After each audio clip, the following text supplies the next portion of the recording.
We are very delighted to have with us experts from industry and academia for the discussion. On behalf of GHRDC team, I welcome our expert panel members. GHRDC, as many of you would be aware, is a 27 years old education research firm dedicatedly working in the education sector in the area of ranking, training, mentoring, and research with the sole aim of working on upgrading the quality of education in various sectors and benchmarking the best of the educational institutions in our country.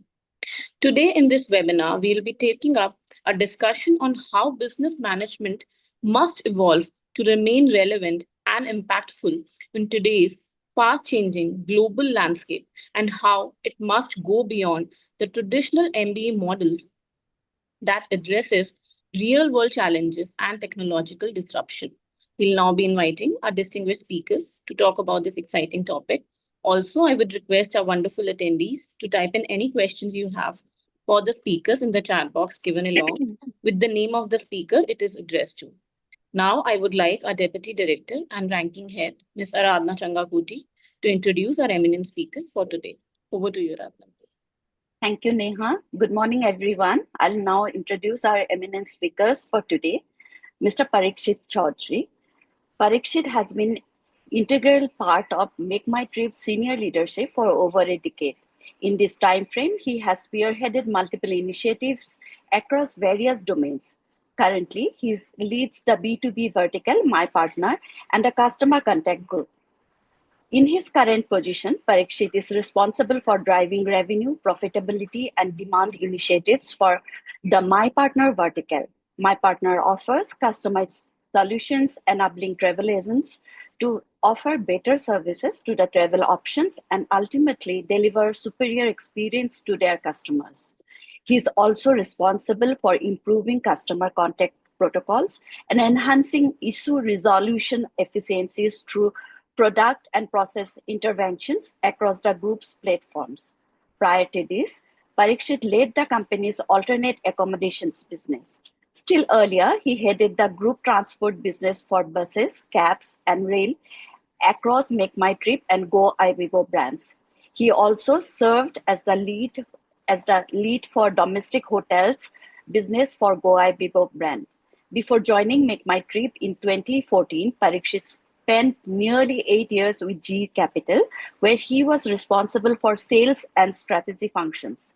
His other roles included positions at MRF Tires, HDFC Bank, and Times Internet. At GE Capital, he was nominated for the GE's prestigious Crotonville Leadership Training Programs, which is the foundation of GE leadership for building essential leadership skills. Parikshit holds a full-time MBA degree in Marketing General Management from Institute for Technology and Management. We welcome you to our webinar today, sir. Professor K.M. Bahrul Islam. Professor Islam is a corporate law and development communication specialist who has been working for more than 30 years in these areas. Presently, he is the director at the Institute of Management Technology, Hyderabad. Previously, he served as the Dean and the Chair Professor of the Center for Public Policy and Government at the Indian Institute of Management, Kashipur. He has been a visiting professor at the London School of Economics since 2021. He taught in various universities in Asia and Africa and several assignments with the United Nations. His major works included e-government strategy and the national ICT policies for many African countries. In 2020, he was elected as a fellow of the Royal Asiatic Society of United Kingdom. Professor Islam has a DLitt, 2 PhDs, MA, MBA, LLM, and BEd degrees. He did his postdoctoral study at the Asian Institute of Technology, Bangkok. He studied at AMU Aligarh, Tezpur University, and Strathclyde University, UK. He was elected as a fellow of the Royal Asiatic Society of Great Britain in 2020. He is also a fellow of the Indian Institute of Advanced Study, Shimla, KAICIID Dialogue Center, Lisbon, and the US India Policy Institute at Washington, DC.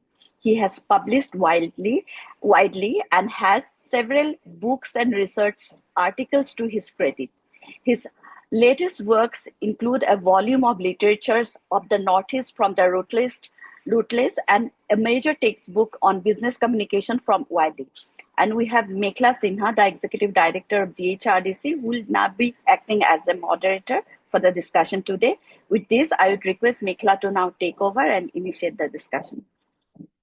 Thank you. Thank you. Very, very warm welcome, Professor Barul Islam and Parikshit Chaudhary, for being a part of today's webinar. We are very, very excited to have both of you. The purpose of these webinars is to really hold very insightful discussions on topics which matter, specifically to students who are learning, who are studying, and of course, who are in the first couple of years in their industry, who are still going through a lot of changes and challenges. So the idea is to really send out these webinars as a form of knowledge sharing platforms to them and help them kind of evolve and just learn as they are working and growing. So without any further ado, I will start off with my first question to Mr. Chaudhary. So Parikshit, is it okay if I address you as Parikshit, or should I address you as Mr. Chaudhary? Yeah, absolutely. First name is absolutely great, Mekhla. No problems at all. Okay, sure.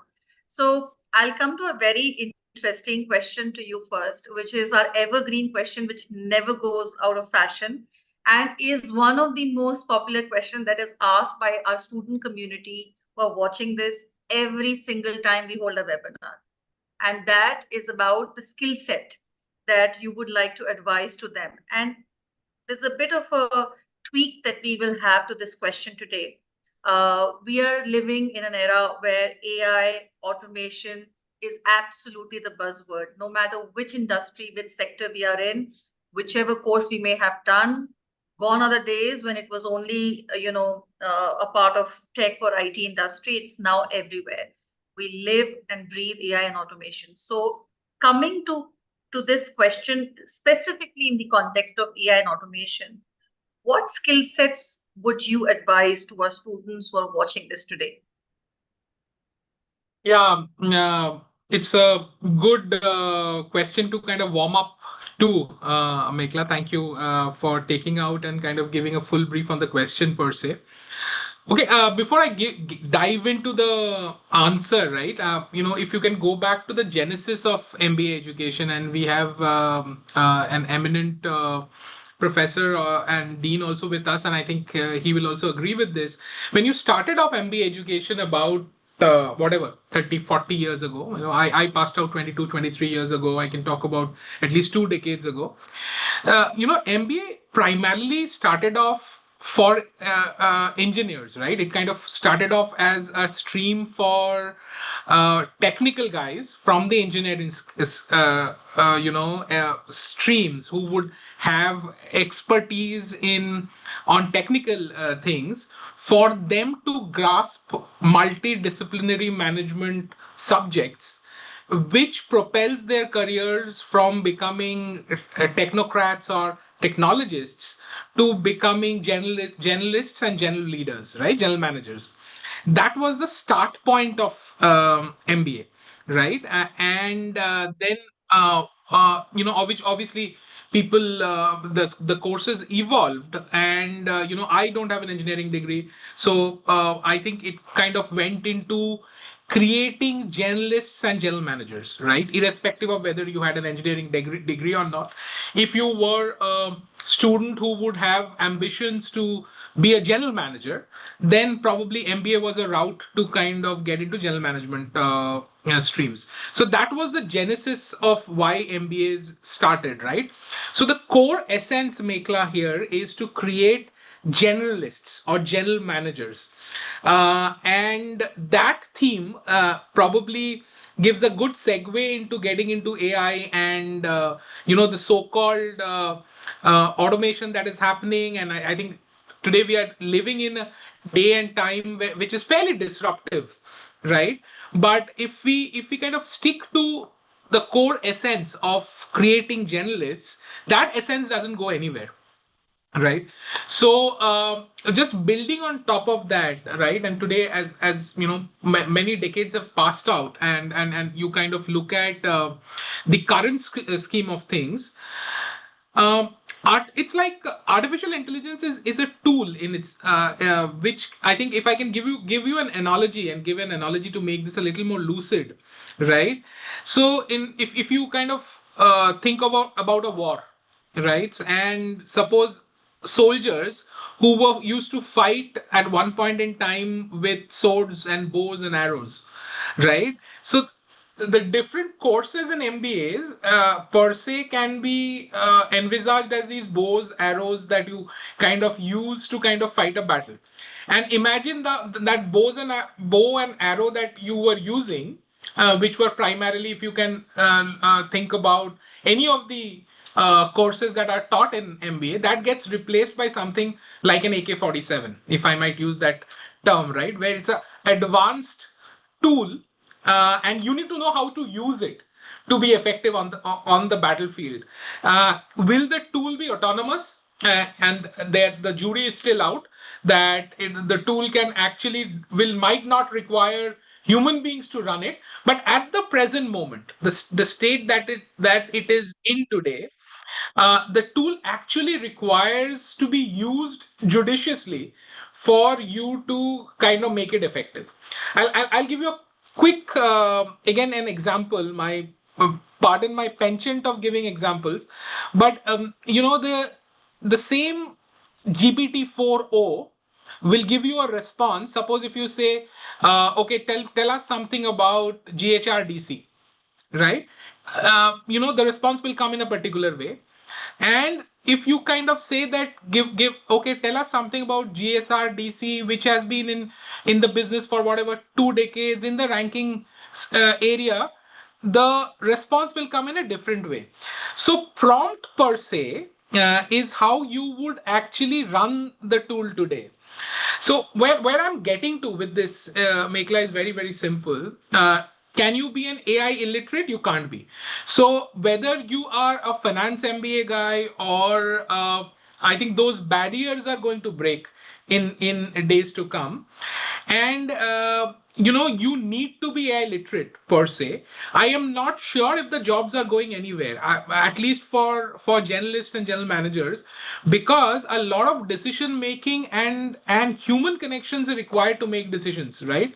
And that is not going to go away, at least in the near future. So I think one stream that will definitely be a little more foolproof, as long as we are adaptable, is general managers.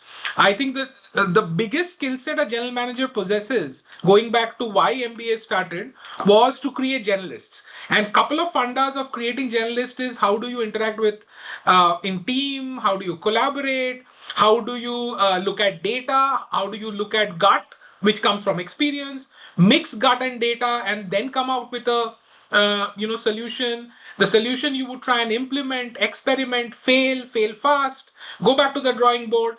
Those essences of running businesses are not going anywhere with the advent of AI. What is happening is that that probably, if you were looking at a data set which would take 3 hours to analyze, can now be analyzed in 5 minutes, as long as the prompt engineering that I spoke about is effective enough to kind of give that prompt in a particular way to get that output in.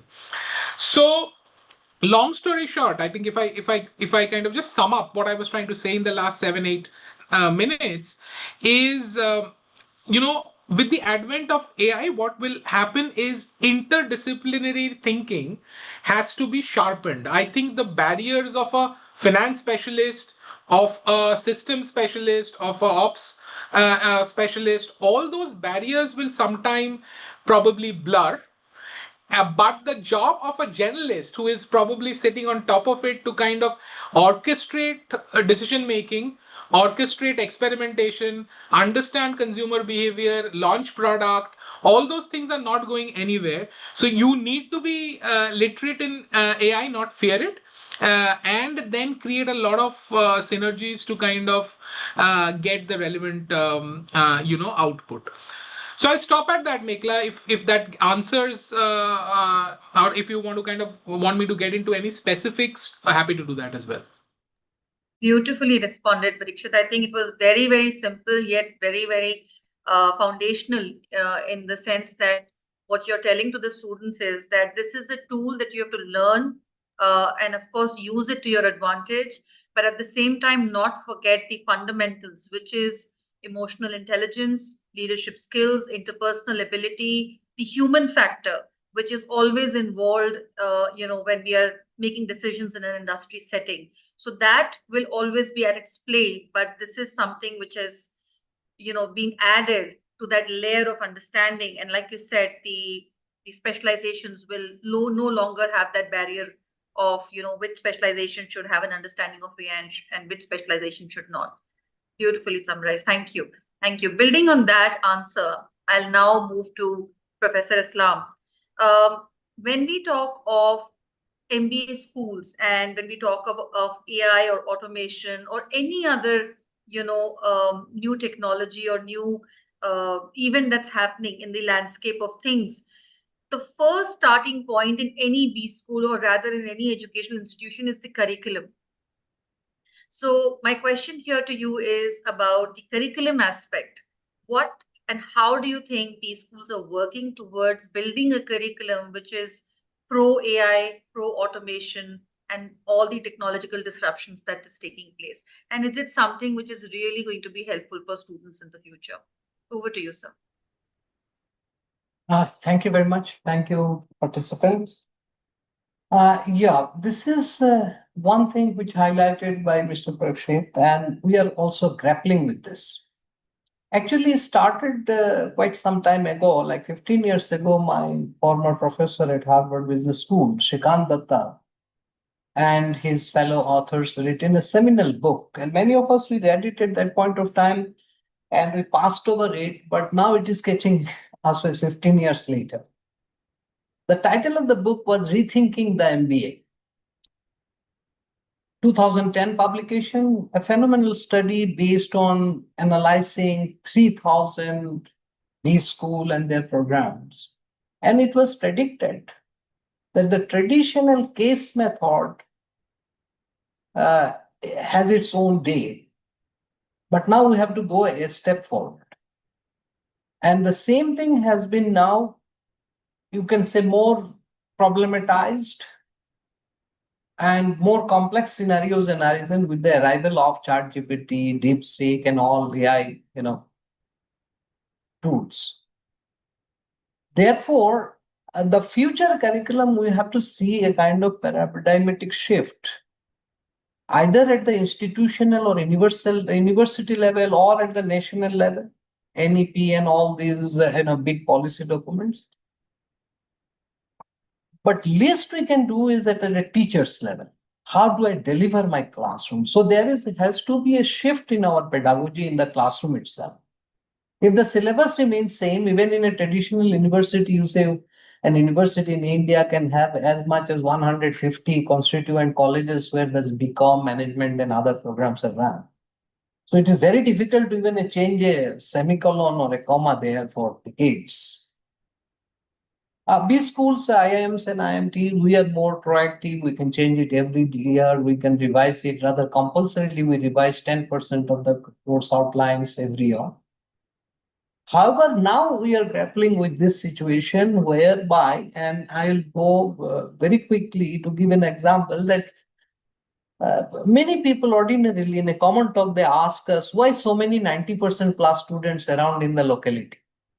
In our generation, if you get a first class, all relatives will come for miles away to congratulate you. Where everybody gets a 90 plus. Why? What happened? Either our system has improved or we have become lopsided somewhere. The problem is, therefore, the pedagogy which we have adopted now and it is showing result, it is much quicker because, our CAT and OMR sheet, we are taking all the help to identify, or rather not identify, actually rather reject a large number of people. I have to pick up 5 boys out of 100 applicants. So I devise this kind of, tick mark situations or where we can identify who, rather than what a candidate know, rather than we identify what he or she does not know, and then reject. Now, The situation here is this: the Bloom's taxonomy, one of the very basics of education and pedagogy, the Bloom's taxonomy, the higher pedestal is the creation. So now we have data, cases, analysis, and now we have big data, big analysis, bigger tool. What is remaining is only the creative part where we can collectively as a business school contribute to. To give a simple example, in a class 10 exam of my child, only yesterday I recognized two graphs were placed, and it was given that describe the graph. The teacher put the word analytically describe the word, but the boy does not know how to analyze it because the classroom teacher did not deliver it. So he is just looking at the graph. So stage one, the analysis he is unable to do. Now this is happening even in B school. Whenever you say a new program into this analytical thing has to come from data. Tools can come, tools can give me all the data, give me the latest figure of automobile sales in India. Earlier, he has to run half a day in the library. Today, he gets in 1 second. The sale of, SUV cars, for example. But the moment you ask him a question in a placement or even in an exam, that why under Indian mid-sector SUV scenario, Tata being the one of the best brand in automobile, it failed to posit its Safari in comparison to Scorpio or Innova. Why the Safari did not have the charm of an Innova as a kind of public transport model, or more of a charming Thar, or Now, you see, this he will have to find out his own ways, and to go to next level, therefore, he can use the AI tool. Still, they will cut and paste from ChatGPT in their assignment. If I give this same assignment to them, they will find, because this is an old case. Just like Harvard case, they will have a lot of data in the internet, lot of business standard article, Financial Times. They will not read them directly. Rather, ChatGPT will help them to summarize them together in a nice assignment written and grammatically correct. So we have to, therefore, in our pedagogy, go a bit beyond that. So we have to create that where he has to be creative, for example. Now, at this, this is a very popular car. If you are targeting East African market for selling your Tata Safari, you have a production of 500 more in your go down, or 5,000 more because of Corona or some reason it has not been sold. If you are going to sell this car in East Africa, which country you will target? Now, this is where he has to create, he has to read about East Africa. He has to go beyond his marketing book. थोड़ी देर के लिए Kotler साहब को छोड़ देना पड़ेगा. He has to leave Mr. Kotler alone and go to East Africa, find out which countries have Indian cards, then he has to go to the books of logistics. How will he sell the car? Now, this is where the new model of curriculum should lead us to. The bullet point, covering the corners kind of syllabus, fixed big textbook syllabus, and then CGP as an indicator of the learnedness is failing in our placement interviews because of one, the analysis which has taken a backseat from school, from the school days, and it has been unfortunately been taken to at master's level. The analytical capacity of a student is extremely low, particularly when we have selected them at a percentile level through a very hard competition. Why this child or this in class 10 cannot go beyond that? The two interesting bar was given, that one was showing that public school students have more smartphone, more internet time, and Sarkari school have less internet time and less access to smartphone. And the third bar was they have more friends, physical friends, and the public school have less one. So this simple class 10, the teacher says analysis, but my son cannot analyze this. So when I helped him to analyze this, that they have less time because they do not have access to your mobile phone like you, so they are going and playing with their friends.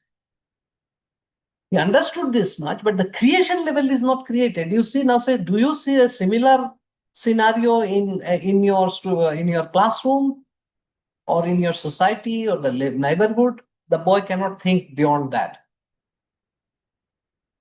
One, because he cannot. So when I said that, is it the same true about reading books?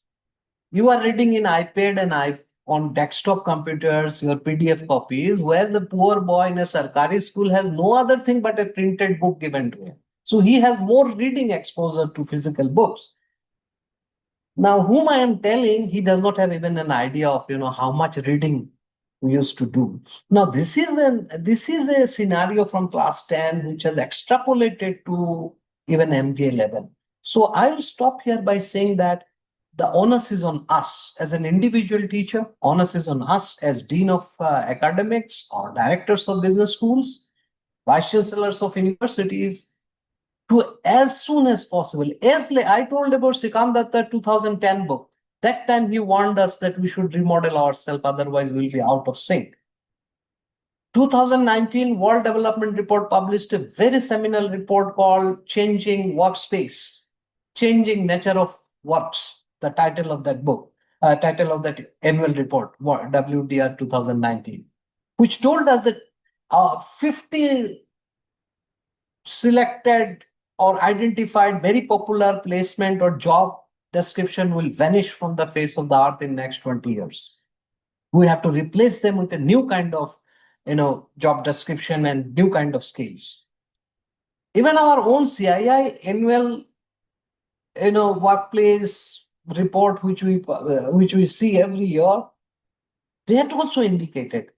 But irony is this, whether from Srikant Datta to World Development Report in the World Bank to our own CII India, translation between those learnings and those findings, very critical, hard data-based information, to our classroom and pedagogy still remains a difficulty thing. I have hope in our new generation of teachers being produced by some of our best preschools and fresh PhDs. I believe in more fresh PhDs teaching than old hogs like us who find it very difficult to change. I have to write a new PPT. That itself is a big challenge. एक PPT से अगर 10 साल पढ़ा सकते हैं तो क्यों नया बनाए? So that's where we are standing. Thank you, sir. That was very insightful. In fact, my next question to Parikshit is coming in the context of a very interesting development. I don't know if I'm sure you must have heard about this.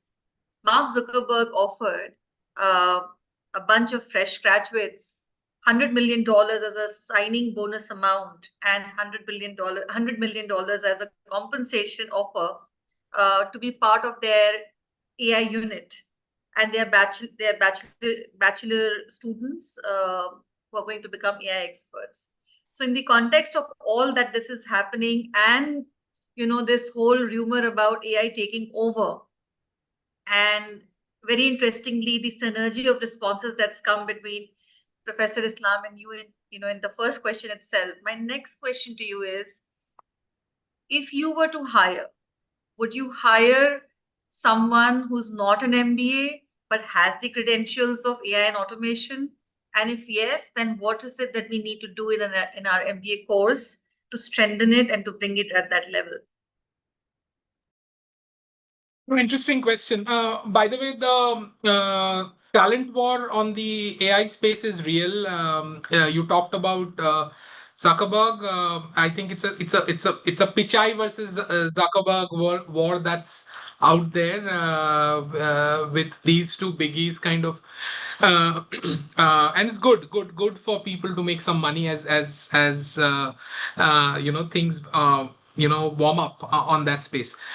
No, so Meghla, you know, uh, let me kind of take a stab at this a little differently, right? So, imagine a football team, right? And if you imagine a football team, the football team has to score goals, defend goals as well, right? So you have people at various positions playing across the field, and every position is different.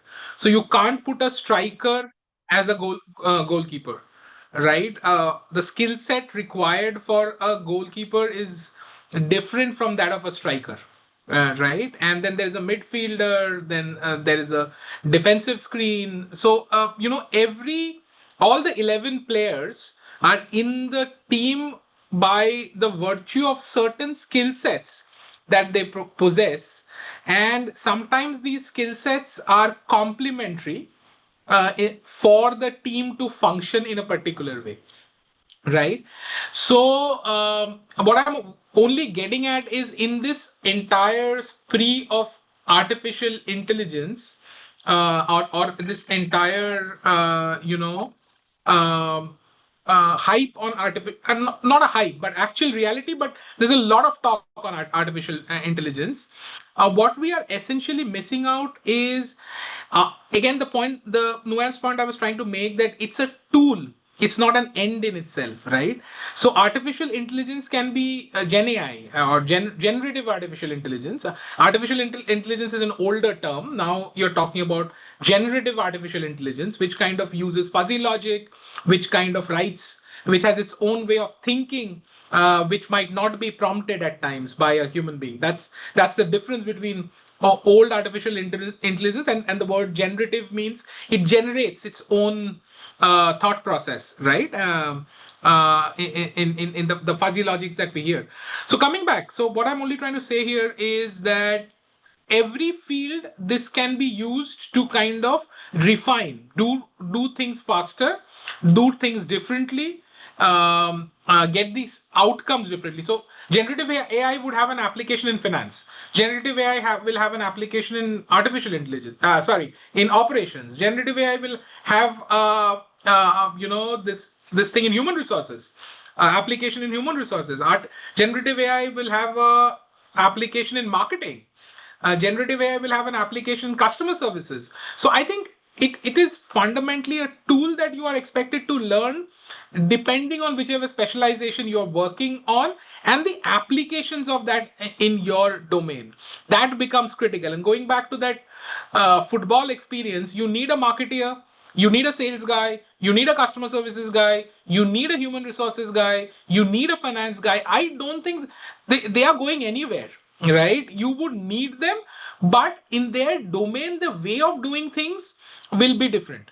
Okay, let me put a very crude example, coming from, again, business, right? And when you look at business P&Ls, and in consumer tech organizations, we are poised about profitability. You look at profitability, you look at unit economics, and then you would look at trend data to kind of create the P&L, the EBITDA views per se. Now for that, you might have had an analytics team of 5 people. Now probably you would have one expert who knows where to cull that data from, what to put in, and the what is important is, what is the business nuanced insight that is coming out. So someone who will replace those 4 5 guys, maybe one guy will do that job, who can prompt the model in a particular way where the outcomes with respect to insights are so nuanced that decision making becomes faster, easier, and you will unearth areas which would create profitable outcomes for the organization, right? So I think we need to gear up for this reality. So I don't think the specializations per se will go anywhere. But what are the applications? I can give you another example to make the point a little more lucid, right? In marketing, right? In olden days, or not so olden days, in about a couple of years ago, you would see ad films getting shot over 3 4 days, with actors and actresses coming in, and then there's a paraphernalia of camera direction and all that. Now you can create a similar kind of an ad film in 15 minutes, maybe 30 minutes, and use avatars of those real actors per se. Obviously you need to get into a contractual agreement with those actors, pay them their due royalty, but at the same time, that entire production cost and all that goes for a toss, right? And you will create a similar kind of a film, lot more quickly, lot more efficiently, and the time to market will go down. Go down. But does it take away? Does it take away what kind of ad films will actually be liked by people, right? You will still need to do research. You will use generative AI there as well, but you will still need to do research, the changing pattern, the user preferences, use that data, use gut. And gut, I keep coming back to the word gut because unfortunately and fortunately, human beings are we are emotional beings, and a lot of our decision making is not rational. Sometimes we make irrational decisions, and that's absolutely fine, right, with us. That's why you are human. So data will give you a lot of insight, but you need to have gut also to understand that data and then take some bold calls when you build businesses per se. So I don't know whether I deviated from the answer completely, Mekla, but the point I'm trying to make here is very simple. All these individual fields will go through a transformation. So when I'm hiring, and if I just flip back as a hiring manager, when I'm hiring for my business roles, for my demand roles, for my marketing roles or customer services role, what is very important is whether you understand the applicative of areas of generative AI, whether are you willing to unlearn, relearn. That's going to be another skill set, right? So because it's fast changing. What was uh, the truth 3 months ago is not the truth today, unfortunately, right? You have agentic frameworks coming in, and yesterday or day before yesterday, I had a team of people coming from Google, and they were actually showing us how you can actually use a whiteboard which can automate a lot of tasks in customer services using agentic framework. And I'm not an expert there. I'm still learning that. But then you need to unlearn and relearn again, right? So when I'm hiring, I'm looking at your ability. One, whether you are generative AI literate or not, that's one. Second, your ability as a core human talent to unlearn and relearn things fast. Whether you can grasp things fast, aptitude comes in there. Are you someone who is willing to burn the midnight oil to kind of learn newer things? All those skill sets also come in when you look at hire. So again, understand the theory, understand the application using generative AI, and don't leave that age old practice of doing the hard work, which I think Professor Islam was also alluding to, saying that you have to go to Africa to understand, right? So legwork will be important. Burning the midnight oil would be important to understand, because that kind of tells you whether you're adaptable or not. Because if you're not adaptable, then you will not survive in today's world. In today's day and age, the biggest quality that any technical guy or any professional would thrive on is adaptability. Because if you're not adaptable, you will never be keeping pace with so much experimentation happening around you, and every day there is an alternate universe as far as universal truth is concerned. It's changing, right? So if you're not adaptable, you will not keep up with things. So going back, these are the skill sets probably which I look at when I try and hire, Mekla. So I understand from your answer that you'll surely hire an MBA, but with an ability to have a very high level of adaptability, the ability to have the skill set of unlearning and relearning and unlearning and relearning and doing that on and off all throughout their learning curve. And of course, like you said, I really liked your response when you said fail and fail fast and go back to the drawing board. I think that was a really good advice to all the students who are watching this today. So I think what you're saying is MBA is still in, it'll always be. The functionality and the skill set and the fundamental aspect will never go away. But what we really need to tell the students and perhaps the education is that we need to constantly keep, sort of unlearning and learning new things. And like sir was also mentioning that he's also learning a lot of new things, and you talked about Google coming in. So I guess that is going to be the narrative for all of us. Sir, coming back to you, Dr. Islam, we look at internships and life projects as a very fundamental aspect of learning, especially for B school students. And today's topic is about going beyond the MBA model and its relevance and impact. And obviously, life projects and internships have a very, very important role to play here. So, in that light, sir, how can we make internships and life projects not just resume fillers, but something deeply impactful for students and even for the businesses that they work in during their internships? What would be your thoughts there?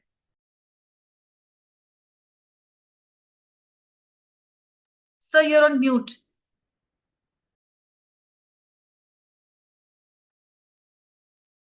One thing we are trying to do to exactly address this notion of traditional, conventional internship, which my placement office finds for the students. And our faculty goes there, interact with them, and find out what went right and what went wrong. But I feel that more and more in coming days, as I said, that the curriculum does not change as fast as it should. So a lot of onus will be on individual teachers to bring in those fresh ideas and AI tools in the classroom, even knowing that some of the students might already gone through our mostly in a very you can say in a top class B school, our classroom, half of our students are ahead of us. That's an honest acceptance. And half of them are behind. Our job is to balance those two people. But if I do not introduce this, the brighter students will feel left behind. They will be feeling bored. They will be feeling, that no value addition was brought by my lecture or my interaction for 1 hour. Whereas if I go very faster with their level, half of my classroom will feel left behind because I'm talking in something which he might not have even heard about 3 months ago, somewhere in Dhenkanal, in Odisha, or Deep Gwalpada in Assam. So I had to take those two kids from two different, paradigm, different schooling, different background, and also take the new one. So individual teachers has to bridge that gap, bring them together. Number one, and in internship from day one. Now internship comes up somewhere at the end of the year. By this time, the students have settled and they have some traditional way of peer networking and knowing what is happening. And then they started looking at good names and all. What I want to see that more and more they have to do what is called, micro credentials. So when we selected our students, and this is an experiment, it's an action research we are trying to do. Perhaps 2 years down the line, I can report about its success and failures. We started doing giving micro credentials from day when they are selected, even before they come to our classes, and orientation start somewhere mid-June, but we started much earlier. We paid for those courses at Harvard and Stanford, which are openly available, so that the students prepare themselves and feel that there are some backlogs or there are some additional credentials we have to add, which the business school will not give. This is my own value addition. The institute can only subsidize them, find them, or some teachers can help you with what is doing. So micro credential is going to be what I can say is that in coming years will be as important as going on by our traditional classroom, because classroom hours are very limited. For an MBA program, on average 1,000 hours. It has to be backed up by 1,000 hours of additional learning, which will fall into that learning relearning. It can be as simple as improving your handwriting, which I did in IIM Kashipur very successfully, because I was tired of reading bad handwriting by brilliant students. Most of them, they type in their answers and write in computers, so their answer script look terrible. The girls are, I don't know that is a gender connection correlation, but their answer scripts are more readable. And so I tried to see whether this additional, handwriting, because that handwriting teacher is gone from our school. That's an extinct species. We used to get 5 marks extra in our school in Assam, where it is written on the question paper, 5 marks extra for good handwriting. Now that species is gone, and now we are suffering reading, and sometimes it is detrimental to the student's evaluation. If I ignore that student, I might be missing, I might be downgrading or devaluating a very good student. So even handwriting worked very well because the students are bright. Identification, that's only 12 out of 40 students I gave that opportunity. 12 came out and say my handwriting is bad and I have to do something, unlearn the pen writing and relearn the new way of writing the letters, alphabets. They learn faster, and because they do it self-consciously, the gaining was faster, and they're now adult. It is much when much different than when they learn. So creating that ignition, creating that opportunity from the system itself to have some micro credentials to go side by side. For example, in IIM Kashipur, I used to teach a paper called Doing Business in Africa. Interesting storytelling about Senegal, Gabon, and the kind of countries which they are. So but now perhaps in a system like this formal system, I might not, I did not teach that. I did not have an opportunity. Even here, I cannot teach this. So students have to explore themselves that I'm becoming MBA. What is my value addition? Internship value addition will be that if I'm, and now I are asking that they will find an online network through LinkedIn, through Facebook, through Twitter or Instagram, identify one foreign country, identify a friend, and do an online project through a partner. By next 1 year, if they could identify, I can at least, if 20 or 30 of them have shown that capability, then I have identified people who have the progressive, or you can say that ignited mind. So this is how individual, small, incremental value addition we should bring to our B school in terms of internship. Yes, he will go to an internship for some or 2 months to some company, visible, physical, physical company somewhere. But I have to ask him, what is beyond that? What additional value addition as a kind of intercultural orientation, how you will become a global professional manager if you do not know anybody from Argentina or Brazil or Tanzania. So that opportunity nobody will give you in future. You will learn on the job. That might be too late, that might be two promotion missed. Why don't you learn it today? Do it yourself. So there is a lot of scope because of technology, because of those kind of social media connections we have. Internship should become more and more self-ignited or self-motivated, self-learning or self-outreaching for the student. Earlier we used to have institutional outreach. Now it should be individual outreach. That's my thought at this point of time. I can report you 2 years down the line whether that ignition has helped IMT Hyderabad 25-27 batch or not. Beautifully responded, sir. Very, very well summarized. I think this is something which is a huge takeaway for business schools to really think about. And I think there's a lot of synergy between both of your responses, because both of you are essentially saying that let's use technology, let's use it to our advantage, let's use it to go ahead, to do things faster, to learn faster and unlearn, of course, but also not forget our fundamentals, and also not forget where are we coming from and what are the foundational aspects of our education system. That will always remain the same, with the added layer of new things that are coming up. Yeah, can I just add in something here, Mekla, Yes, yes, just to please, make the please. point a little more lucid. So, if when you kind of climb up in your professional careers, uh, decision making will become easy in a steady state, right? Decision making is fairly easy. The calm waters, you use a lot of data, use gut, make those decisions. The test of a real general manager comes in when it's the sea is topsy turvy, right? That's when it really differentiates the men from the boys or the ladies from the girls, if I might want to be gender neutral and kind of putting the point across, right? So that can't happen if you have not burnt midnight oil in getting your fundamentals up to a particular level.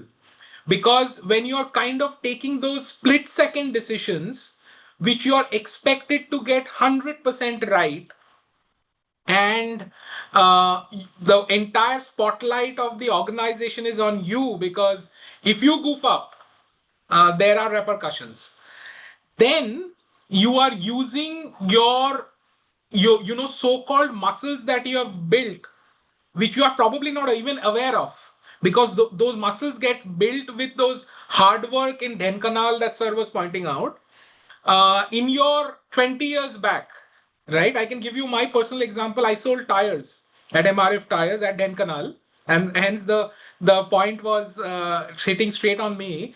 After my MBA, I didn't get a marketing job, and did sales for 1.5 years, selling truck tires to a distributor in Den Canal, and then Angul and Talcher in mining belts, riding a bike for hundreds and hundreds of kilometers down the line. So what I'm only trying to get at, not trying to glorify my struggles, but just trying to point out that the muscles that I've built in those environments today calms my nerves when the spotlight is on me to take a critical call for make my trip, when probably the outcomes of the organization's financial health depends on one critical call. So how do you calm your nerve? How do you get your emotions down at that point in time and take the right call? You will develop those muscles because you have kind of trained your mind, body, everything by doing that groundwork, and it's involuntarily you will take the right calls 9 out of 10 times, and that differentiates a solid leader from the not so good leaders. So no substitute of hard work, unfortunately. Sorry, I wanted to just come in and make this point. Beautiful value addition. I think what you're saying is very, very transparent and very, clear in the sense that nothing is going to get wasted. Everything is going to come into use, whether it is your skill set, whether it's your learning, whether it's your failure, whether it's whatever it is that you're going through. So I think that's a big takeaway for students from both of you. That they need not feel that they're lagging behind if they're doing something else, if they've not gotten the right opportunity at that time. They should not, definitely not feel that they're lagging behind or they're not missing out on something, what we call FOMO in today's world. Parikshit, going back to you, we talked a lot about, you in fact talked a lot about in your responses about how we are emotional beings and a lot of our decisions are, influenced by our emotions, even as leaders. So this is a question which is specifically related to the aspect of emotional intelligence. How critical do you think it is for students to sort of work on their emotional intelligence aspect, especially in leadership roles in the context of this tech-driven environment that we are living in? I heard it somewhere and I used it in the Make My Trip leadership bio that the company has for me. And I heard it very early in with one of my leaders in General Electric. And he would say that, EQ eats IQ for breakfast, right? A very, very a strong comment to make. But I think I never understood that till probably I became senior in my career to understand, because fundamentally everyone comes, we are human beings, right? Everyone comes fundamentally with certain level of certain level of IQ. And if you are kind of getting into the IIMs and the IMTs of the world, you are expected to come with that hygiene IQ, right? Because you are tested for those IQs for in your entrance examination. Then probably you go through this rigorous process of going through the 2-year course. You do your case studies, you train your brain. So you're expected to come with that, uh, IQ per se. That hygiene cut is already being met. But what differentiates fundamentally is when you're kind of in a team environment, how are you responding? Right? How are you responding when you are subjected to intense pressure with decision making that I just spoke about? How are you responding to a failure? How are you responding to your project that you have nurtured for probably months and months and months, burning the midnight oil, and the customers rejecting it outright. You came back with a preconceived notion, looked at a lot of data, looked at gut, launched it, and the product bombed. Crude example, a very crude example to take Tata Nano, right? Sir was taking some examples of cars and it recollected, right? Coming from the house of Tata, price point in India sells a small family car. All those data points were considered when Nano was launched. And what happened to Nano, we all know it bombed, right? Per se. So how do you respond? I think Ratan Tata tells us that you respond in a way that you figure out an alternate and launch something else. You go and probably acquire a Jaguar to do something else with the aspirations of Tata there, right? So, the resilience and the fight back and all this we have heard and we have seen in boardrooms, in our day to day lives. So the emotional intelligence can't be taught. You imbibe. Obviously, you learn on your own. When you go through those situations, it's very difficult to teach theory about EQ. That's my personal belief. I can be, wrong here, but my personal belief is that it can't be taught. Right? You go through situations, and the more situations you go through, I think your EQ goes up. If you're one of those who are ready to imbibe, ready to take feedback, you learn to accept failures. Not again, going back again, my penchant for sports. Roger Federer, who retired few years ago, said even at his level of playing tennis, he lost some 45% of his points when he used to play tennis, right? So, which essentially means that he would only win 55% of his points and lose 45% of his points. So, when he was losing matches, when he was losing games, how was he responding? And this is one of the greatest of all times, who would probably have a 55% success ratio in a tennis rally per se. So what is important is that how do you accept that and then go. And if you are not having that level of EQ, matured EQ, you will never be able to show resilience. You will never be laugh over failures. Sometimes learn from it, but laugh over and then kind of go back to the drawing board and unlearn and relearn. So if I just link it back to the hiring question that you had, Mekla, I think one critical, and this generally we do for senior level hires at Make My Trip, when we kind of look at CXOs joining or VPs joining the organization, and it's a process standard practice that we spend a lot of time with that individual one on one, right? And try and assess responses under difficult situations as well, right? How will you respond to a conflict? How would you respond to performance of the team not being up to the mark? How would you respond to your personal failure sometimes, right? So all this is so critical, very difficult to give a theoretical answer to it. But long story short, I'm a firm believer that if you will live today in today's world with average IQ, given AI will do a lot of those IQ work for you, but you can't live in today's world with average EQ, and you can't just to kind of extend it further, live in today's world with average SQ, which is your social quotient as well, along with emotional quotient. So I think EQ and SQ is becoming significantly important. And I am a parent of two 16-year-olds. I sometimes struggle as a parent to kind of get in EQ and SQ parameters imbibed in my kids as well. So it's a tough one for, I think, parents who are listening to this at times. And I also struggle, despite all the theoretical answers I've been trying to give for the last 10 odd minutes. Sometimes it's a struggle, but I think people have to, kids have to experience it. We can only tell when they come back with their failures, then because we have seen more rotations of the earth around the sun, we are probably giving them the right kind of advice for them to internalize and process and get their EQ and SQ up. Very, very powerful examples. I mean, this is going to hit a lot of students with very, very concrete answers to a lot of questions they have. Because, there is this thing that's now there in their minds that, uh, I really need to do an MBA anymore, because AI is really replacing everything that, we are hearing of. So I think today's answers from both of you are extremely reassuring to the MBA community, and especially to the students. But of course, it of course is also telling them that this is something that you cannot ignore. It is absolutely something that you need to learn constantly.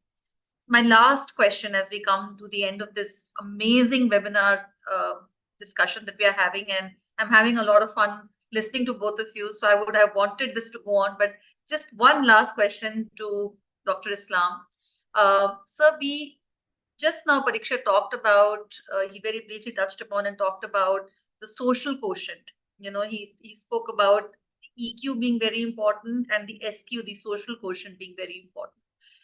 In this slide, if you can very briefly tell us about a very interesting area in MBA, which is, I would say, being still, developed and explored, but not as strategically being given weight as entrepreneurship, mainstream entrepreneurship. What would your advice be on social entrepreneurship as far as, B schools are concerned? It's very important, particularly with the international accreditation of our B schools. This is one of the prominent questions which we are facing, those who are waiting for our ASSB accreditation, is that what social impact we have in our. We have gone through 2 cycles, and I can tell you we had our mentor visits from US very recently, when they were not looking much into our grades and those things. We have been very statistically, we put everything together, but what they were saying, that what impact did you have on the society by producing 300 plus MBAs every year? To translate that, we have to deep into what I found out as a kind of, this is the new kind of challenge now, that you have to report social impact of your MBA program. Till now we are struggling with our placement and average figure of LPA. Now they are saying, what did you do to Hyderabad? Tell us what contribution you made. So what we did is that we have what is called Community Connect Club, where our students, and in my earlier organization, IIM Kashipur, we used to have much larger, impactful program, which is called, experiential learning, where we send our students every batch out into the Uttarakhand's various areas and tell them, just get into the village, and we talk to the village head, and these are MBA students, and we just make them understand the feeling of a villager or a village community, where they have to even to optimize the placement of the tube well. In India, the tube well are one of the variables which will think is that where the politics goes. Which people have voted for me, the tube well will be in that. It might end up having 5 tube wells in the Sarpanch side of the village, and half of the village is going dry. Now, they were intervening in that, in optimizing the water flow and settling of a tube well, to various other things. What is that? They were finding out an impact of,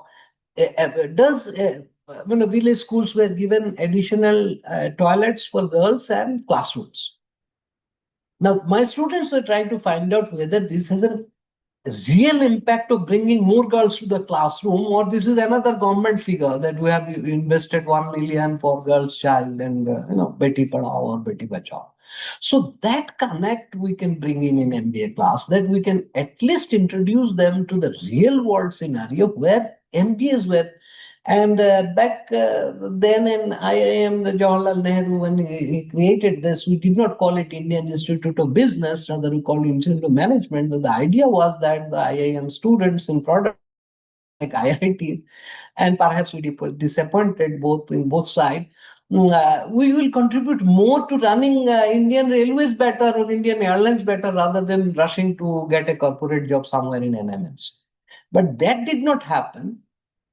We still fancy the job outside rather than working for PSU. But what we can imbibe is that within my 300 students, let me identify even 3 or 5, those who will go back one day to their desk, tired of getting big money, big salary in MNCs, and say that, can I go back to my village in Assam or village in West Bengal and do something better? I'm waiting for that day. But the work starts now with me. My 25, 27 batch, I want them to take what last batch did, 150 boys from villages around our institute in Hyderabad, adopted for their AI tools and other things, the learning. We're giving them that, which is a kind of deficit, in a Sarkari school scenario.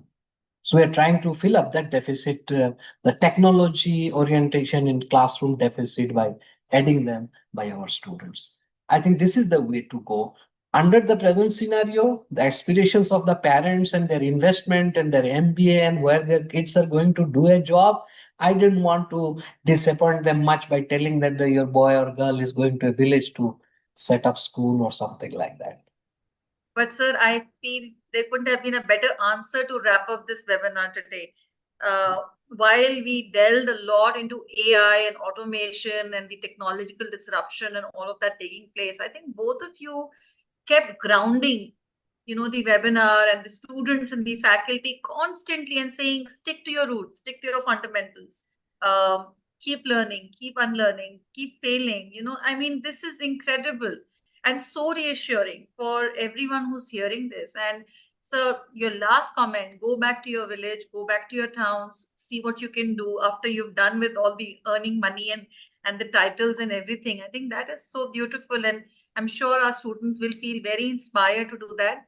Parents are another story. They have a whole lot of aspirations for their, their bachas and their kids. But I truly hope that, the insights shared by both of you will motivate and will really, really push our students to think in a different way and, kind of just led them to a very, very innovative path. Thank you so much. Incredibly grateful to both of you. It was so insightful and so enriching. Both of you come with very, very solid experience, knowledge, expertise, and couldn't have been more grateful to have both of you on the same page. And we will, of course, share the recorded version of this, this entire webinar with both of you on email, and I'll also connect the two of you so that you can also stay in touch. So once again, many, many thanks. Neha, over to you for the closing note. Thank you so much. This was a very fruitful and enriching discussion. On behalf of the whole GHRDC team, I would like to express my appreciation and gratitude to all the participants for taking out your time and attend the webinar. A very sincere thanks to our panel of experts. Your presence has been invaluable and has undoubtedly made this webinar a great success. Thank you so much once again. Thank you very much. Thank you, Dr. Thank you. Islam. Thank you. Thank you, Parikshit. Thank you once again, and we look forward to having more such insightful discussions. I would love to host all of you anytime you have. We are very near to Hyderabad airport. Please drop in, even if your flight is delayed or you are early to the airport. You have a cup of Osmania biscuit and Hyderabadi Irani chai. Always welcome. So sweet Parikshit of you. Babu and Aradhana, both of you are welcome here. Mehta, We please. will take up this offer, sir. We will definitely take up We'd this offer. love it. আরাধনা যেতিয়া Yeah. আপুনি পঢ়ি আছিলে Assam engineering কলেজত I was মই গুৱাহাটী ইউনিভাৰ্চিটিত পঢ়াই আছিলোঁ Sir, I was about to ask that, are you from Assam? But I was holding myself back because I am from Guwahati. So good to see you, sir. Very and good to, we are feeling so blessed to hear from both of you those inputs. Thank you. And it's lovely meeting both of you. Islam sir, thank you. Hope to meet you again. Thank you. Parikshitji, thank you. Welcome. Thank you, sir. Once. Lovely interacting. Let's stay in touch. Thank you, Mekla. Thank you. Thank you.